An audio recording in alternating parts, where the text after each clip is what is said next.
If you don't have an industry that can be exported, you don't have an industry, why this country doesn't allow entrepreneurs and encourage entrepreneurs to be entrepreneurs is beyond me.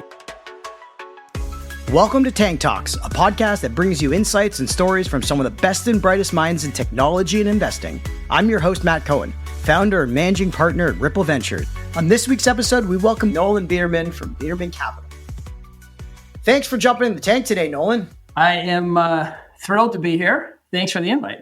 Nolan, you and I have known each other for some time now, so I know a lot about your personal and professional life. But for our listeners out there, it'd be great if you can share a little bit more about your background as a private equity investor and capital markets executive, and how you sort of got your way into finance and eventually made your way into the operator side of things. I started my career after doing a JD MBA in investment banking and Wall Street, doing M&A. And while I was super fortunate to have a great experience, it didn't take me too long to realize that the part of the business I really liked was the accountability for taking responsibility to build a business as opposed to the transactional side. So I was very fortunate to have the opportunity to jump into a large private equity firm at CIBC. At the time, the business had over $3 billion of private equity, had a unique opportunity to leverage some of the work that I was doing at Merrill in terms of outsourcing businesses, capitalizing new companies, and creating companies from capitalizing back office. Bank at the time thought it might be interesting to give that a try through the Capital Partners private equity group, and was fortunate enough to be able to do that, and had the pleasure at an early age in my career to work at an equity firm at CIBC. At the time, the business had over $3 billion of private equity, had a unique opportunity to leverage some of the work that I was doing at Merrill in terms of outsourcing businesses, capitalizing new companies, and creating companies from capitalizing back office. The bank at the time thought it might be interesting to give that a try through the Capital Partners private equity group, and was fortunate enough to be able to do that, and had the pleasure at an early age in my career to work with some pretty senior folks. Fast forward a few years, the media partners that I worked with there got together and built something called Genuity Capital Partners, which we had built into a decent-sized mid-market growth buyout fund with a very small number of people. Spent a dozen years building some pretty exciting businesses across North America. What I found particularly interesting to me, and where I spent most of my time, was really partnering with management teams to get their businesses from a certain level through to the next, with all the inherent requirements of M&A, different organic growth strategies, team building, different jurisdictions, the challenges associated with all those changes in the business, sometimes capital structure. We were pretty successful at being able to build some pretty interesting companies there. And then the last part of my career, I was able to leave that and then go replicate that on my own with smaller businesses, but with more interesting opportunities to grow across North America, and have done that now for the last 10 years pretty successfully with a handful of businesses and some great partners on the investing side as well. That's the short version, but a lot of people in finance are all about the transaction side. It's probably 90% of people in finance and brokerage firms and things are all about the transaction side. But you really, from an early time, was more interested in the operational and growth side, really being a catalyzing event for, post-investment is what you got excited about. And after being an executive director at CIBC Capital Partners, you mentioned you co-founded Genuity Capital Partners in 2005. And, that small but mighty team made some amazing early investments as a PE fund. Can you share a little bit about those experiences leading investments in companies like GFL, Green for Life, and Waterworks that helped accelerate the firm's performance? Yeah, absolutely. I think one of the insights we were very fortunate to have supportive LPs who understood that if you're going to go out and build businesses and actually be an active investor as opposed to an asset manager, again, both good things, but the former often requires a very long view and a long-term commitment. And you really need to be in sync with your investors to take that approach. And fortunately, we had an institution who was a very large LP of ours who understood that mission and gave us the rope to be able to really build businesses and transform them. The two you mentioned really started out in a plane very different from where they ended up. And we had the opportunity with those businesses and others to play the right role to support management. What I really found I personally enjoyed, and certainly spent a lot of my early years probably coming up with the most complex investment structures anyone's ever arrived at. And I say that now, not necessarily as a good thing. I thought it was pretty positive then. I think you can overcomplicate and be too much in your own head. When you get a structure that only you understand, probably doesn't help you very much, but it was good training ground. What I found the real differentiator was when you really look at it, the CEO, especially an entrepreneurial CEO, but every CEO is really a lone actor, whether they surround themselves with good people or not. The people that are their kind of colleagues in the company ultimately do get paid by that individual, which by just definition creates some small barrier and puts them on a different plane. Traditional board members have a different role, it's oversight and governance, but generally not necessarily growth partnership. And what I found, maybe by accident or maybe just by repetition, was if you can find the sweet spot where the management team trusts that you are an aligned partner, you have no extra motivation other than delivering a result together, not interested in the credit per se, because the credit you get simply arises from the result, they start trusting you a little bit more. And when you put the work in and you roll up your sleeves and show up and deal with all the difficult problems without immediately turning to blame, they start trusting you more, and that relationship builds on itself over time. And, I've been fortunate to be through sort of a dozen of those over time. What I found was in order to build a business from an organic construct, that relationship's pretty key. Private equity has generally evolved in such a way that it's large and institutionalized, leaving less room for that function. In the types of deals I've gravitated to, which is lower volume, longer duration, real business building, I found that skill is essential to what I do. And so carved a niche for myself with businesses that arrangement and skill set and relationship is one of the core drivers. Obviously capital's a piece of everything that everybody does, understanding an industry, understanding financial discipline, reporting, M&A, all of those things are critical. What I think I found that was a little bit different was the psychology component and being an actual good partner for someone. Basically, when things go wrong or when things don't work well, is probably one of the things I spent most of my time doing, and a differentiator I feel I enjoy working with people on. Yeah, absolutely agree. Obviously, for us, being very early investors, all you really have to go on is trust and empathy towards the sacrifices that a lot of entrepreneurs make at their early stages while trying to keep them moving forward and accountable to the promises that they've made, obviously.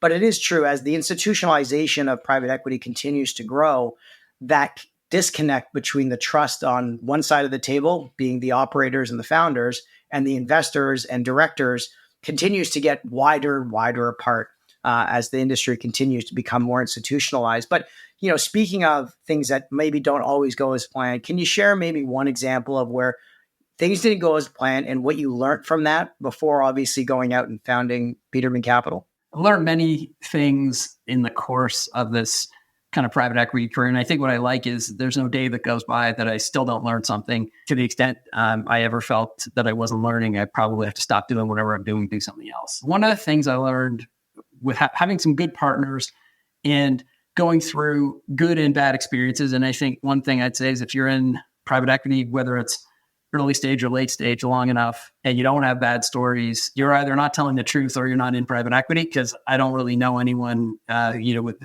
whom I've had an honest relationship with where things didn't go wrong from time to time.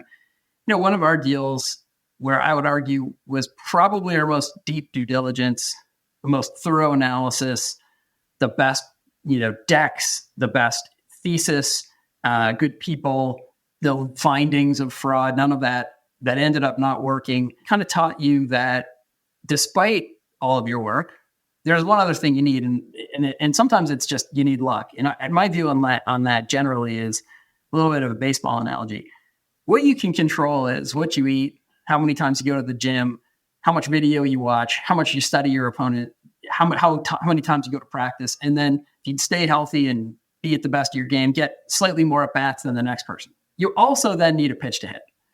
And sometimes that just is the luck portion. What you can do is create more opportunities to get lucky and then create better reaction time to capitalize on anything that goes your way. And the flip side, protect yourself from things that don't go your way by laying the groundwork and doing all of that preparatory work to put yourself in that position. But the key thing is all of your wins are not all because of you, and all of your losses are not all because of you. In taking real postmortem analysis, both of the wins and the losses of things that, whether that's an entire investment or just sporadic episodes, so that every time something happens to you, good or bad, you get better the next time, is really the lesson for me. And we had one investment that didn't end up working out very well, yet everything on day one looked better than any other investment we'd ever made. And granted, that doesn't happen all the time, but it can happen.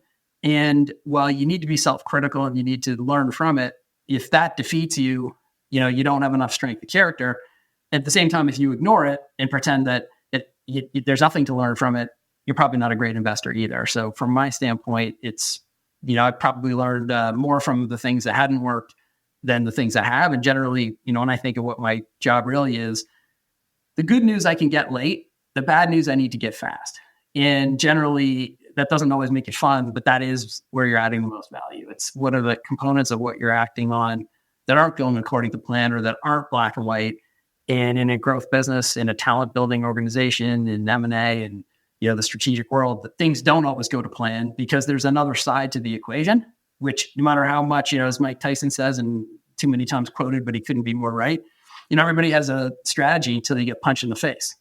And a lot of building businesses are you wake up and you get punched in the face. So what are you going to do? If you prepare properly, you have a few options. If you don't prepare, you're going to wing it every time that happens. And I think those are the lessons that I take out of some of the deals that didn't work, which are way easier than the very few that just everything goes right. When I think of some of our, one deal in particular, that was our best deal. Sure, we did good diligence. We handled it well. We added some value, but most things just took care of themselves, which is also not the norm. So generally you're somewhere in the middle where you're putting a lot of elbow grease into it.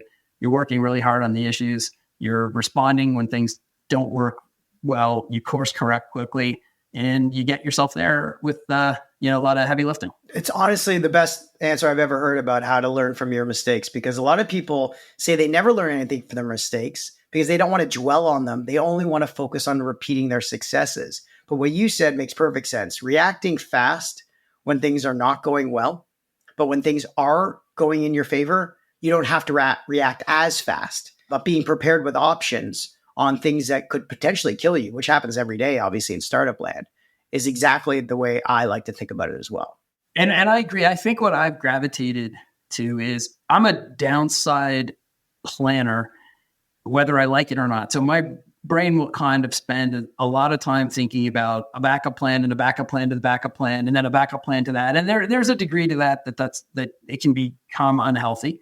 But personally, preparing for things that don't work and getting yourself ready to respond is a healthy exercise because you're in that stance. Whether you've prepared for the right things that go wrong or not, you never know.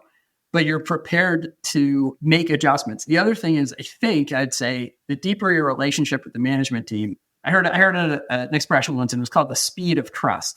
And the issue there is, if you have a relationship of real trust, you can get to the root problem very, very, very quickly because the assumption is you're telling someone the truth for a good reason, as opposed to you have to build that bridge to deliver a bad message. And so if you focus on building that dynamic when things are going okay, when they aren't, you can have brutally honest, brutally frank conversations quickly and hopefully get ahead of problems before they become bigger problems, because you're not spending your time trying to develop, why is this person telling me this information? And do they have an angle? And is it the right information? You've built that up front. Doesn't always work. And obviously some problems, are just problems. And whether you were prepared or not, you're gonna have to deal with them.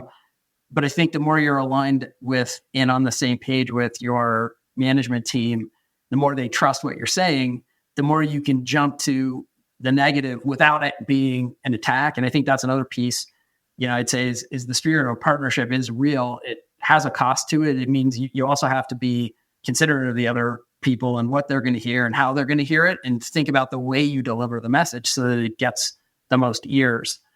Delivering a message that someone doesn't listen to is interesting, but not that helpful. Yeah, it's like playing an open-handed poker game, with a founder. You cannot really just, play a closed-handed poker match with a founder because there's so many different variables at play that they don't know about. And I think like the best boards that I'm on are the ones that I have a lot of pre and post board conversations about that are very open and transparent, so that whenever it does get discussed with the other directors, doesn't really come from a place of like gamesmanship. But, speaking of trust, you've mentioned it a couple of times.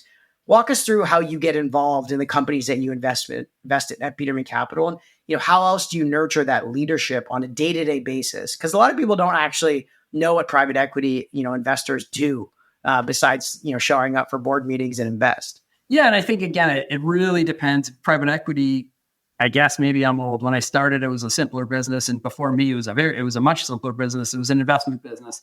I think now it's become everything from investment to asset management. And so depending on what part of the spectrum you're in, your time is very different. I chose to sort of be in a world where that spend more of my time with the actual management team in the business than, maybe an average mid-cap or large private equity business does. And I think for me, where it really starts is the combination of I have an interest in a business and some connection to one of the key leaders, whether that's the founder CEO, whether that's the CEO, whether it's a founder who doesn't want to be the CEO anymore, but has a view of being valuable to the business. And often, I'll be involved in a lot of transitions. I've also gravitated to somewhat non-traditional management teams. And, that's been going on, whether that's at Genuity or whether that's post. I believe that understanding the theory of management and the textbook work approach is very important, so you understand the levers of power and how things work.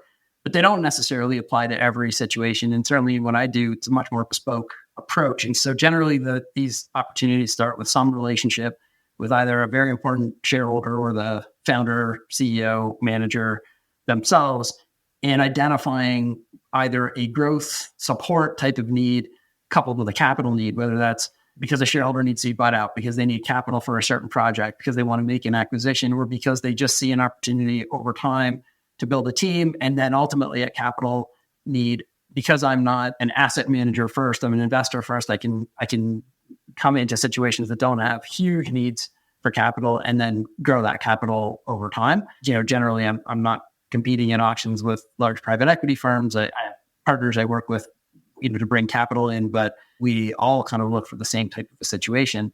Generally, something a little more complex and a little more relationship driven, where that management team is betting on, in a large part, the quality of the relationship to get to that other side. It's not a super scalable model. It is much more word of mouth than anything else. But if you've been in the business long enough, those types of opportunities materialize generally from other folks you've worked with. And that's been sort of my pattern over a lot of years. And, again, if you're doing it that way, you're not trying to do 5 deals a year. So you're generally, focused on a high probability outcome. At the same time, when you put a term sheet together for something like this, unlike in sort of the regular world where you're bidding against 100 of your, comparable entities and trying to differentiate, and then playing the investment banker game with term sheets that then change, you're really trying to figure out what relationship, what capital, what structure works for the given situation.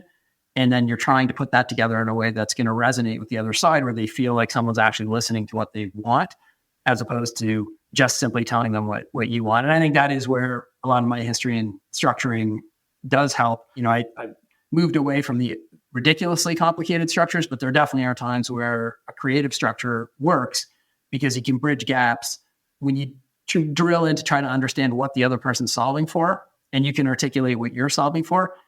Sometimes a creative structure can help bridge that gap, which certainly in the early days.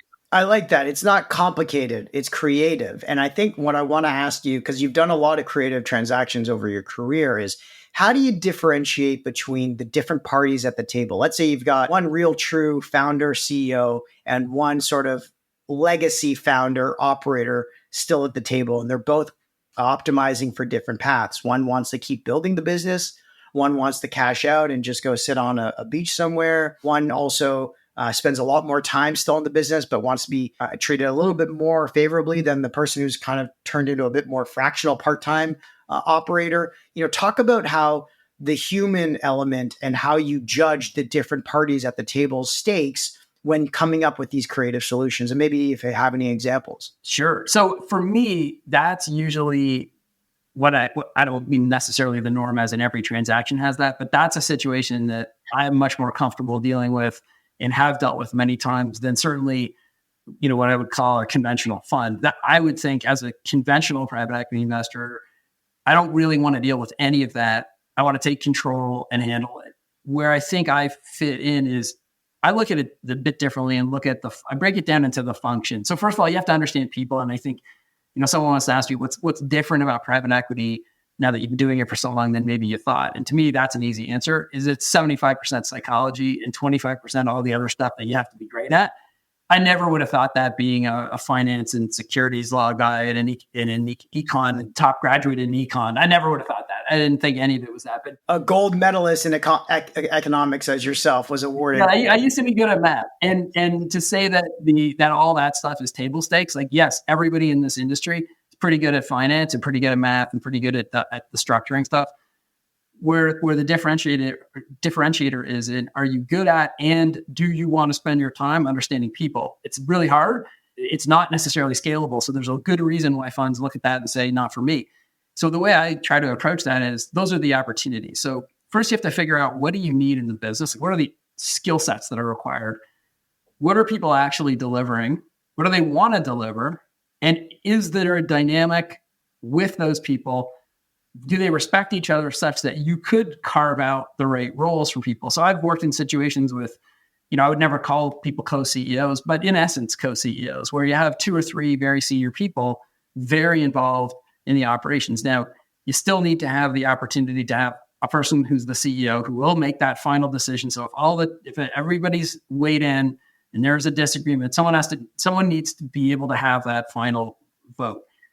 But the number of times you ever have to get there, if you've set the dynamic up right, is almost never, because you've created a dynamic where there is that ultimate decision resolution, and you figure it out. You spend enough time up front, which again is not the typical model, to understand who's going to contribute what, how are they going to contribute, and then candidly, the analogy is it's a little bit like managing your children. I mean, each of them might have a different skill set. If they are willing to work together, you're going to find a way to get them through. But they need a parent sometimes.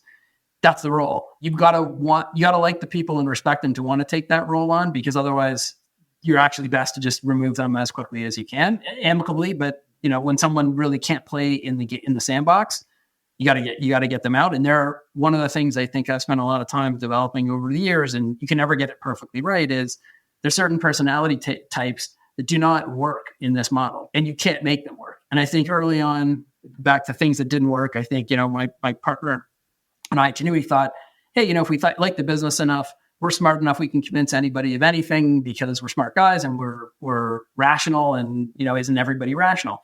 And then you start to realize that no, not everybody's rational about all issues. That's tricky. But if you find the people who are, and at the end of the day, you can have a constructive disagreement with, and then you stay true to that, and you don't BS them, and you actually spend the time with them, generally you can get through those things. So I found building, let's say, slightly non-traditional management teams with people who have the right financial incentives and you have an ego that can allow them to do it, really works. That's the assessment. If you're working with someone who doesn't have that ego and they have to either be fully in charge or not, then that's your answer. And you're not going to be able to convince someone who isn't capable of being in that flexible space to be in that flexible space. And I use, you can use again an example of someone like a Steve Jobs, that brilliant genius founder. My guess is, as an investor, you ain't going to be a partner. You're going to be along for the ride. So if that's your model, that's fantastic. You might make billions and billions of dollars. If your model is you're the partner who actually helps someone do something, you better pick again, because that's just not the right setup for that type of dynamic. Not a criticism, just if you're in the world of I'm going to go help founders and work with them or CEOs who actually want some help, you need to have one that actually wants that help. Definitely something we filter for a lot. We've learned that the hard way sometimes early on. Yeah, it's impossible to be 100% on that. But if you know what you're looking for, then at least you can filter out. And that's not to say that other group isn't a very successful group to bet on and to invest in. It's just a different model. And if that's your model, that's your model. You can do fantastically. Frankly, it might be a lot less work. The only flip side is if you don't like where it's going, you have very few choices. You kind of have one choice. You're along for the ride. And I realized over time that's not where my strengths lie. They lie elsewhere. And so I've adjusted toward that. Again, not a criticism of the other model, just for me, I didn't have any differentiating skill set betting on that. And frankly, I found it frustrating because like I like being in the game as opposed to being on the sidelines. And so for me, that wasn't the right model. Speaking of different models, private equity landscape has changed a lot since you started in the business. You've got these roll-up strategies, these platform plays with bolt-on acquisitions. You've got the search fund strategy.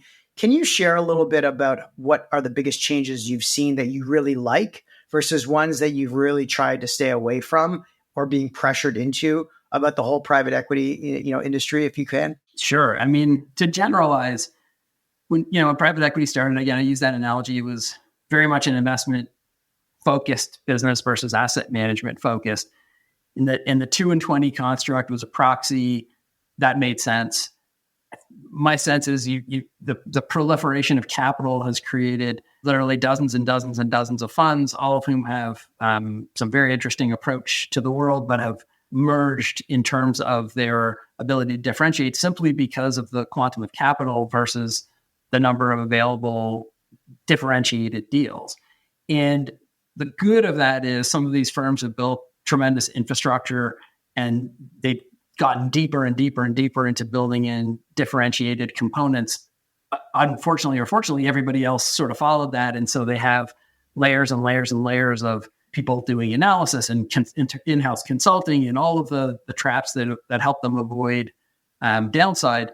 But at the same time, have depersonalized some of what they're doing and, kind of push the world into, a lot more capital chasing, more conventional deals than maybe are available. I think so. There's good and bad to that. But I think what it's also created at the smaller end is an opportunity for people to replicate some interesting economics if they're willing to branch out and do something a little bit different, whether that's a search fund in the traditional sense of someone trying to bring capital to an opportunity and get 2 and 20 economics or whatever it is, to more creative approaches with folks who want to actually partly run a business and then partly get their incentives as an investor. There's enough capability in the market and enough capital that those different forms of generally younger, but often people who've done pretty well in private equity who branch off to do their own thing for a variety of reasons really exist. Some of them are specialized.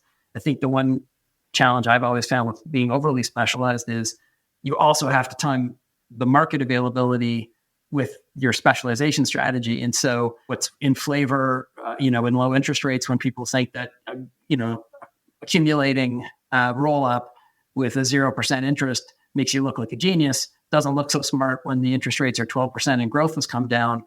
Yet, again, it's a strategy of the moment, not a strategy forever. And I think where people can go wrong is thinking the strategy of the moment is the strategy forever.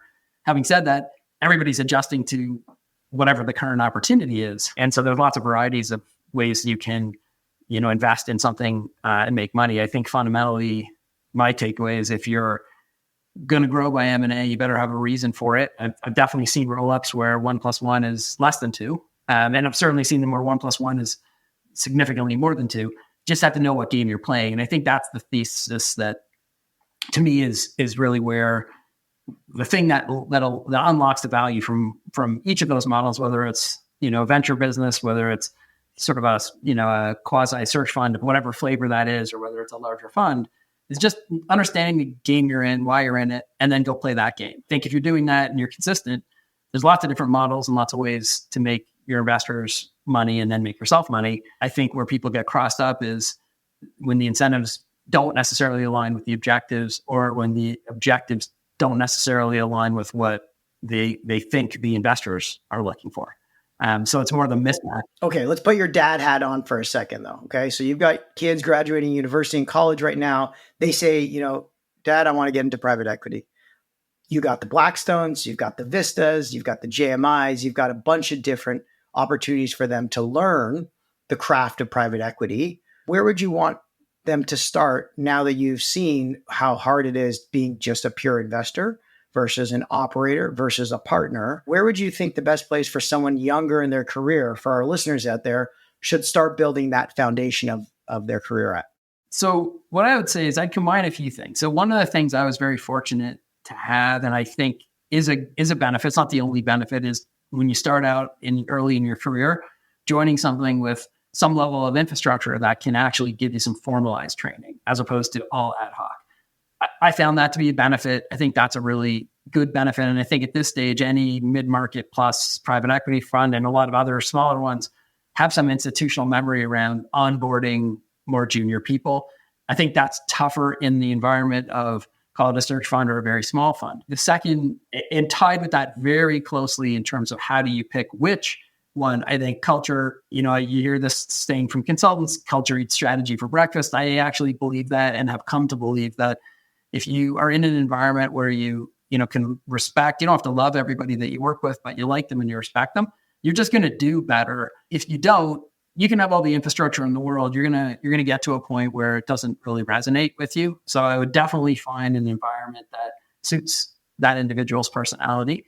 And not knowing anything as a junior person, and I certainly knew nothing when I went into M&A, and I knew nothing when I went into private equity. And every day I start the day thinking what I don't know and how do I get more knowledge. To the extent someone gravitates more to the strategy and company side, my advice to them would be go to either a slightly smaller firm or an earlier stage investor where you're really working more closely with the companies. I know this is non-linear, but on average, the bigger you get, the less direct involvement you're going to have with the business, the more time you're going to spend on balance sheet issues and LP issues and macro issues and hiring consultants. Nothing wrong with that. But if that's more where you gravitate, it looks a lot more like investment banking, then I'd suggest that person to go there. I think to the extent what turns their crank is the strategic side and actually getting involved in the business, where you guys operate, you have to be able to help your founders and their teams figure out things. And, they may change their strategy 3 or 4 times because that's what's needed. They may add it a week, right. And having people around the table who get that and who can actually give them some guardrails and help them figure that out is a very exciting thing if that's what you like. If you're more of a structuring capital markets person, I think you might get frustrated with that. And so to me, that's where I'd want to drill in with a person is, do you think you're more capital markets oriented, or do you think you're more company strategy business one-on-one oriented? And I do think that I would bifurcate those groups in the world of private equity, with one group thinking about something bigger and one group thinking about something not necessarily smaller, but on the earlier stage where you're really going to have more of an impact on what a business looks like in 3 years, than buying a $5 billion manufacturing business. It's probably going to look pretty similar. You're going to have other impacts on it, but that has to be the thing you want to do. That's really good advice. And I think what I'm hearing you say is go to a place where there's infrastructure, learn the processes, learn a little bit more of the overarching understanding of private equity and how things move through the funnel, but then get into the weeds, try to get your hands dirty a little bit and get closer to the operators and the real people day-to-day building the value. Yeah, I'd say we tried to do also at Genuity is get, more of our junior people involved a little bit with the company so they could sort of understand what are the companies dealing with at their level and bring some analytics to that. But again, and I'm torn, I'm a math guy, so I love analytics, but people can spend a lot of time looking at numbers that have correlation, not causation, and convince themselves they understand the causation. So I think it's understanding how to do all the analytics. And then, it's sort of like my one takeaway from before, if I really had to boil it down, when I talk about sort of the luck and the mistakes, just don't believe your own BS too much. That's the theme. And the same applies to analytics. You have to do it. You have to look at it. But then you got to apply a little bit of a lens of common sense. Certainly, the more you can analyze, the more you can put into, call it math, the more you can learn. You also can go overboard and come to conclusions that also aren't supported. And so you just have to have a bit of a reasonable approach. And I do think at a junior level, if you can spend some time inside working with the companies, you'll sort of start to understand not just the antiseptic world of of us in finance, but also what these people are, what you have to do to deliver a product to the market that people like in a way that's profitable. It's a hard thing to do, and so to have people have exposure to that lets them realize later on when they're kind of making their own models and forecasting the world, the things that someone has to actually do on a day-to-day basis to deliver all that stuff. Right. And speaking of forecasting the world and making changes, you have been a part of some small cap technology companies, I would say, and made some unique investments. What was that like kind of switching into a bit more of fast-paced software like private equity investments. And what were some of the challenges that you had to help overcome for yourself and for the businesses you're investing on early on? For a very long time, the way I would describe a lot of the business I've invested in is asset light, technology enabled, and service oriented. So the interesting piece of linking the delivery of certain waste services with a technology company is not that different when you don't lead with the tech side of technology, you lead with the business service side that's tech enabled. And I'd say I'm not smart enough to be a true tech investor, but I understand how to deliver services efficiently where what you're really delivering is, a high-end B2B product that their reputation, the track record, and the knowledge of the space is as important as what specific tech you're using. The interesting piece is whenever you're in that world, and frankly, in any delivery world at this point, technology moves so quickly that you have to figure out what do you need to understand and what is noise. And that's really hard. And again, you live that in a way closer level. Is AI a tool that enables you to build something that you're going to build anyway more effectively? Is it a product? Is it a data analytics source? Or is it a head fake for a lot of things that's kind of sexy and cool and sounds really great? But then when you come down to actually using it, you don't want an AI doctor. You want a doctor. So you have to sort of look at the whole spectrum and figure out what's real, what do I have to understand? And that may be different in 3 weeks than it is today. And the only real piece of difference with the technology side is that pace of that evolution, is big. And I think, I try to teach management a couple things. One thought I always try to happen, and this is the analogy I use, is the most unnatural thing to build a business over the long term is to do something that the human isn't built to do. And you can look at it. I mean, you have two eyes, and generally speaking, they look forward or they look down, generally together. If you want to build a business, what you've got to do is have one eye looking out into the distance to try to figure out where you're going, and the other one looking at your feet to make sure that you're actually doing things on a day-to-day basis that makes sense. And you got to do both of those things at all times at the same time, which by human nature is completely unnatural. And the flip side is if both eyes are just looking into the future, you may have the right ideas. You might fall off a cliff getting there because you haven't thought it through. If you have both your eyes on the ground, you might actually be walking great and you won't trip, but nobody knows where you're going. And really balancing the distance with the close-up is the trick. And I think what technology does is it just accelerates the pace of change. And the one thing you have to avoid doing, and this is, again, I'm sure something you deal with every single day, how do I adapt the strategy, but not kind of do the squirrel thing where every 5 seconds someone comes with a great new idea and you chase that. And I certainly know a lot of entrepreneurs without some sophisticated investors who are pretty comfortable chasing every new shiny object. The flip side is if you never adapt, you're also going to die. And I think the real balance, and again, you're an expert at this, you have to understand the shiny objects. You just can't necessarily chase them. But every once in a while, one of those is going to turn into something really important. So if you're ignoring those, you also have to be pretty careful. So it's trying to help someone balance, a thoughtful strategy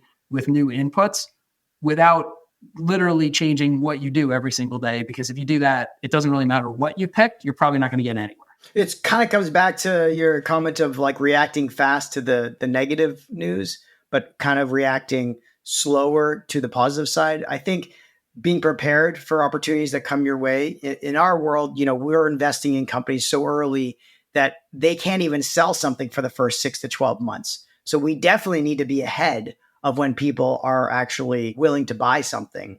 But we can't be too far ahead where they're not willing to lift and shift from their current solution to something new that may be a little bit more heavier for them to take on from an innovation standpoint. But, you work in software. You're executive chairman of public company Lifespeak.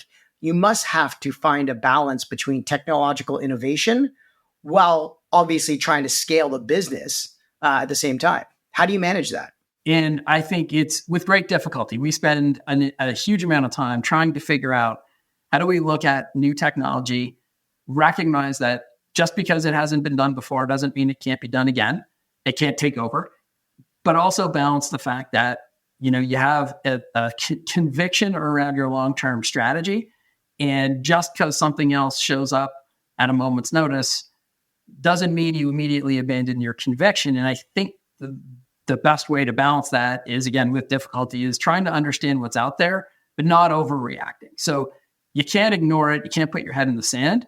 But at the same time, if you overreact to every single person that tries to be a competitor, I mean, A, you won't sleep, and B, I'm not really sure what your product will be at the end of the day, because you have to have some level of conviction. And I think knowing where you want to get to and what value you are trying to bring to the market is the most essential component, because then that's the core tenet around which you can wrap everything else.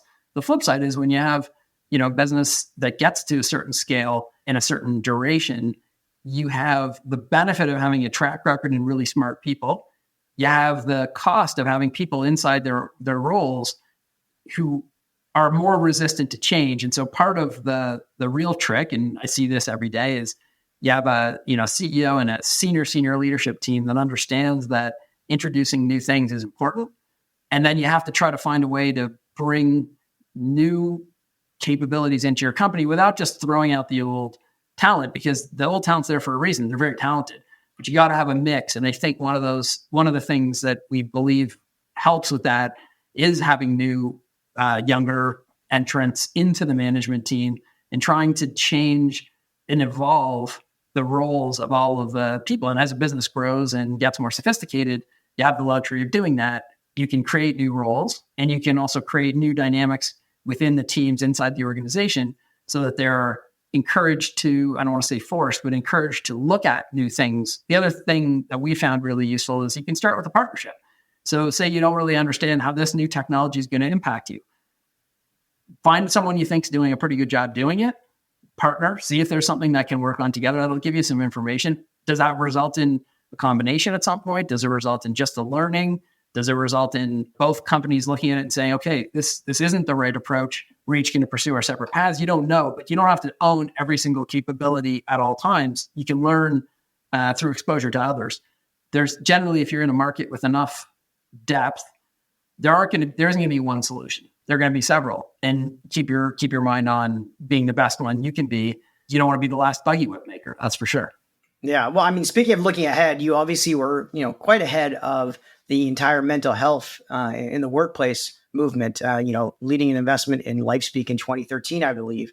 Can you talk about how, you came upon this thesis, this opportunity, and why you became so passionate about, addressing mental health in the workplace, and why this is such an important aspect of your portfolio? Yeah, for sure. The founder and CEO is a former colleague of mine in the JD MBA program. We had reconnected, and I'd learned that he'd gotten his really interesting business from something that wasn't scalable to something that was at the very early stages of being globally scalable.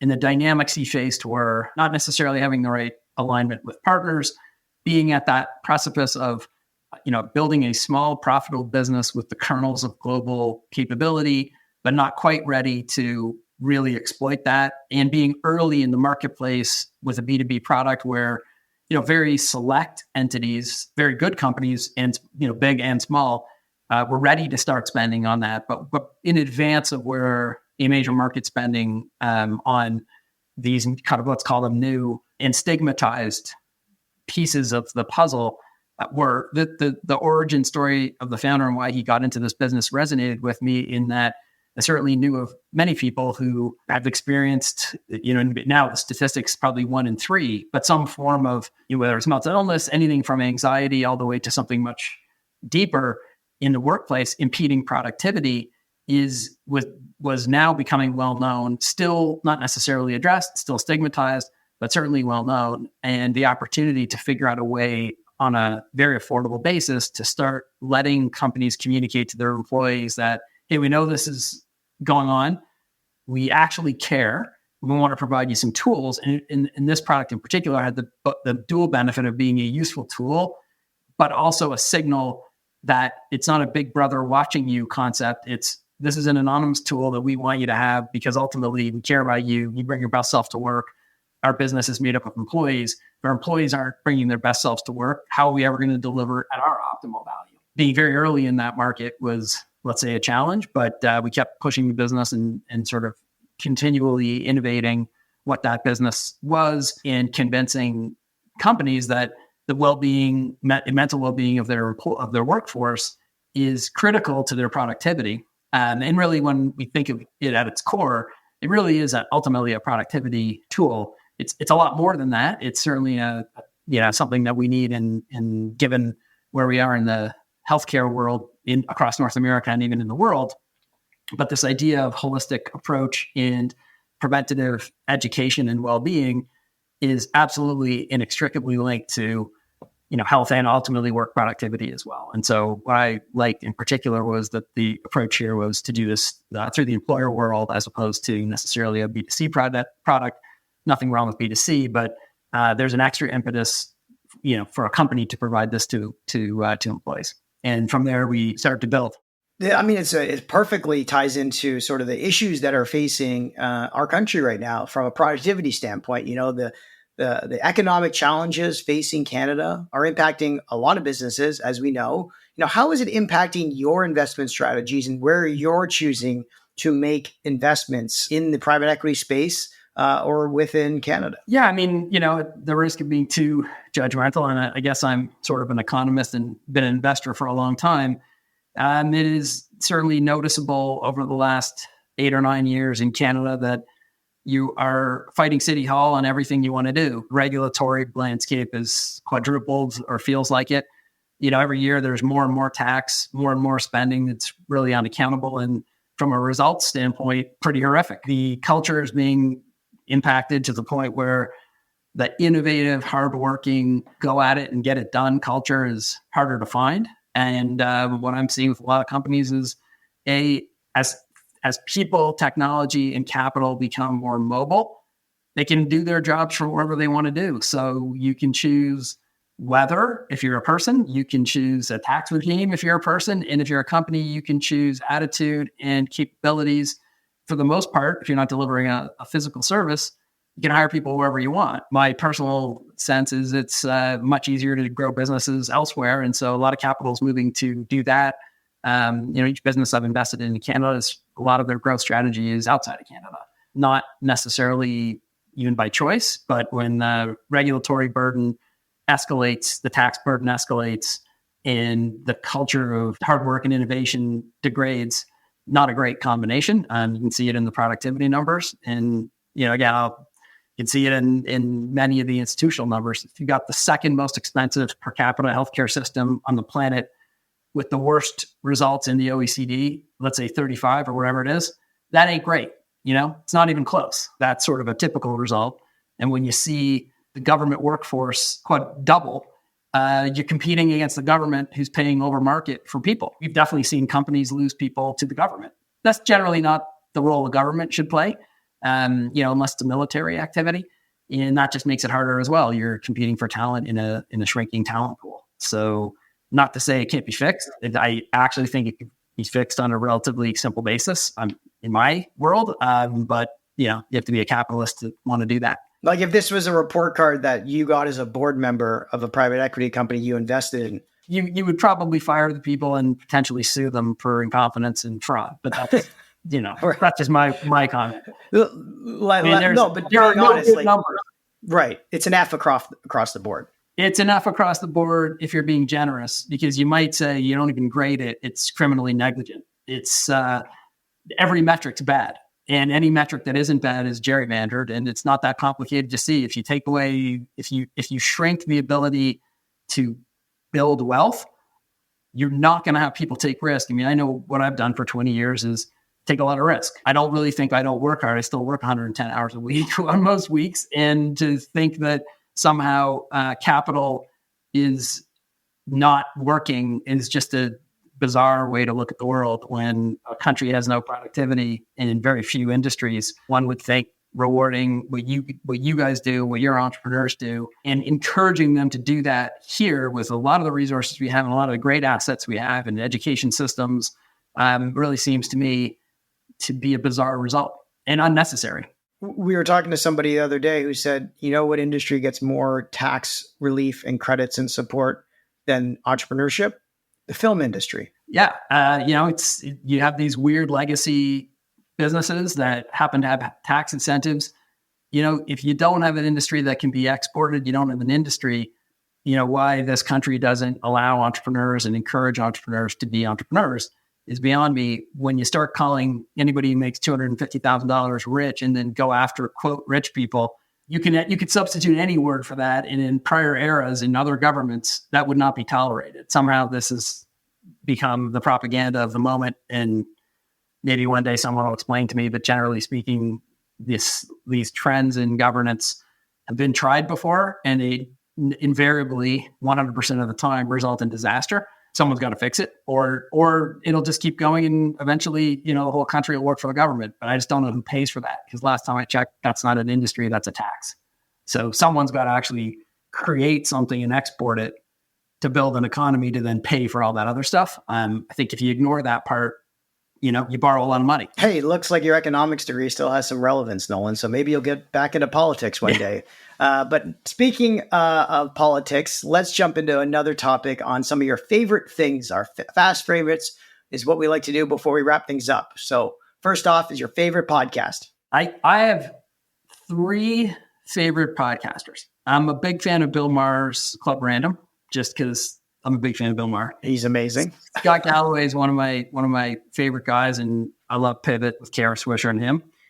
And I'm a history buff, and there's a guy named Dan Carlin who has a couple of history-based podcasts. You got to have a long time to listen to, and for me, those 3 are way up there. You have a lot of time to listen to hardcore history, but it is definitely up there. That's awesome. Yeah, you got to be on a lot of planes. You got to be on a lot of planes, or listen to it at 1.5 speed, which is the only other way I can do it. But then you don't get the sound and feeling of his voice, which is so important.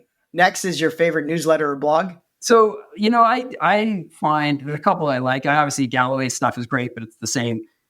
I think Fast Company and Inc. do great jobs. I really find I read their sort of brief commentary on a couple of really operational. I think they do a good job crossing over investor, operator, just really interesting business facts with really an interesting psychological twist. So for me, on the business side, those I find great short reads. Nice. Your next is your favorite tech gadget.